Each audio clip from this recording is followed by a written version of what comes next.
Shoot होणार आहे। विनंती आहे व्यासपीठाच्या समोर मुळशी तालुक्याच्या इतिहासामध्ये खऱ्या अर्थाने आचार्य मंदार स्वामींचं कार्य चिंचवड बेलावडे गाव असेल, सर्व पुरस्कारांना विनंती आहे, सर्व पुरस्कारांना विनंती आहे, आपण आपल्याला मिळालेली ट्रॉफी, आपला मान सन्मान सरकार ट्रॉफी घेऊन या ठिकाणी व्यासपीठाच्या समोर आहे। आदरणीय मंदार स्वामींना मान्यवरांच्या उपस्थितीमध्ये सन्मान चिन्ह देऊन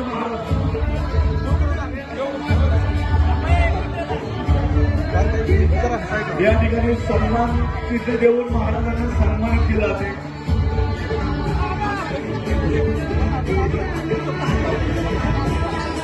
मुळशी संप्रदायाची पंढरी आणि या संप्रदायाच्या पंढरीमध्ये चिंचवड बेलावडे गावातील मंदार महाराज येनपुरे यांचा प्रतिष्ठानच्या वतीने यथोचित सन्मान केला जातोय। खऱ्या अर्थाने आम्हा मुळशीकरांसाठी एक आनंदाची आणि भाग्याची बाब आहे की महाराजांचा या ठिकाणी सन्मान केला जातोय। इतरांनी केलेला सन्मान वेगळा असतो, आपल्याच